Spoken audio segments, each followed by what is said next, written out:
Hello guys, pag-usapan lang natin ang breaking news. May pasabog nga naman kasi ang balita at exclusive na pinag-uusapan ngayon. Grabe sila. Ano bang background ni Catherine Bernardo aside sa pagiging Katniel? Wala na. Siyempre ang tingin nila kay Catherine Bernardo, mas kailangan niya pa ng ibang love team para lamang makilala. Yan kasi ang tingin nila kay Catherine Bernardo. At bukod pa doon, yung pagiging pabebe girl ni Catherine Bernardo ang laging napapag-usapan. Lalong-lalo na kasi si Catherine Bernardo ay kailangan niya pa ng ibang leading men para lamang makilala sa showbiz career niya. Yan kasi ang napapag-usapan. Dahil nagsimula ang kwento-kwento na yan patungkol noon na si Catherine Bernardo ay naliling kay Mayor Mark Alcala at Catherine Bernardo. Kita nyo naman ang laging usapin at eksena sa social media na pinagkakaguluhan at pinagpepestaan. Buti na lang, si Daniel Padilla daw nakawala na sa isang pabebe girl na nakalab team niya noon. Na alam nyo naman siguro, no? Ganyan din ang mga nangyari sa mga naunang mga artista noon. Napapag-usapan sila pero hindi sa social media, ha? Dahil sa mga newspaper noon, 'di ba? Diyan natin nalalaman umano ang bawat issue at kaganapan sa mga iba't ibang artista. Kasi wala pang social media noon.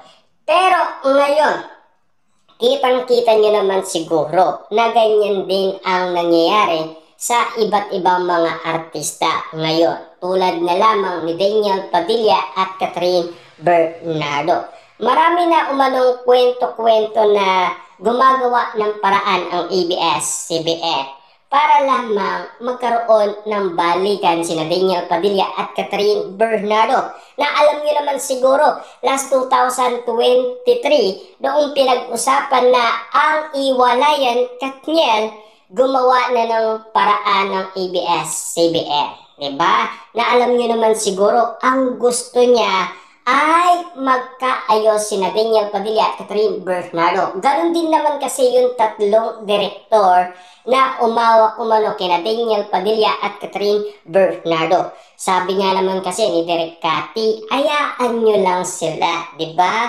Ang isipin ninyo kayo kasi mas kailangan namin kayo. Ayon kasi kay Direk Cathy. Kaso nga lang, ayaw ni Catherine Bernardo. Kasi kitang-kita niyo naman siguro kung papaano nagsalita ang isang Catherine Bernardo sa harap ng tatlong direktor at si Daniel Padilla. Inala kasi nila na wala na talagang pag-asa na magkaroon pa ng balikan ang Katniel. Kasi kung mapapansin ninyo, si Catherine Bernardo, inaayaan niya na si Daniel Padilla kung ano man ang gusto niyang gawin. At siyempre, kay Catherine Bernardo, ganun din naman kasi ang pinagtapat niya. Gagawin ko naman kung ano ang gusto ko, di ba? Kasi ang gusto ni Catherine Bernardo, makalaya na.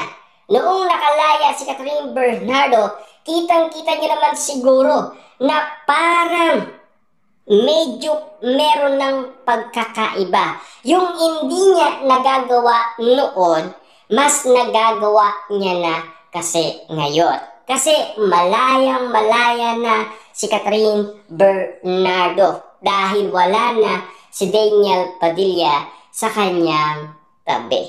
Diba? Kitang-kita niyo naman siguro. Pero mas nakikilala ngayon si Daniel Padilla bilang action star dahil napakalupit daw ng kanyang ginawa sa incognito. Maraming humanga sa kanya dahil ang tinitignan nila kung magagaya ba ni Daniel Padilla ang pagiging maangas at astig ni Robin Padilla. Kaya nga naman kasi proud na proud ang isang Robin Padilla sa kanyang pamangkin. At lalong-lalo na, may bali-balita nga naman kasi na nag-trending at nag-viral ngayon.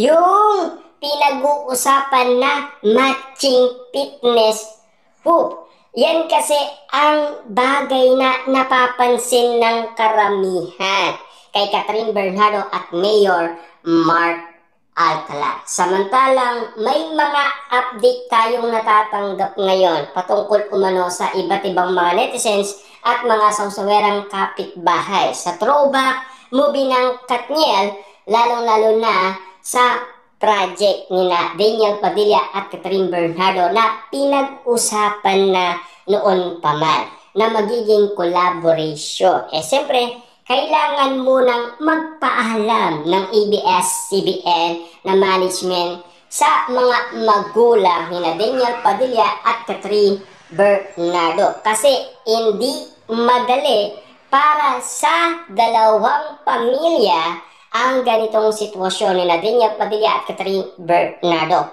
Pero marami pa rin nakakaunawa noong 2023 ay publicity lang daw ang iwalayan. Kasi maraming nangyari. After iwalayan, bakit nagkikita sila Daniel Padilla? Nakuha pa nga nilang uminom, magsayaw, lalo-lalo na madalas silang nagkikita.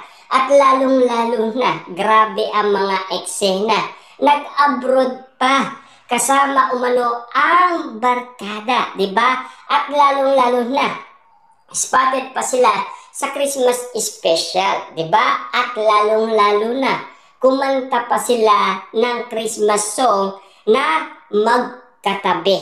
Grabe nga naman kasi ang bawat eksena, di ba? Kasi ang lahat ng mga artista ay pabor umano na sana magkaayos sina Daniel Padilla at Catherine Bernardo. Ang gumawa noon, walang iba kundi si Vice Ganda para magkaayos umano sina Daniel Padilla at Catherine Bernardo. Pero walay pa rin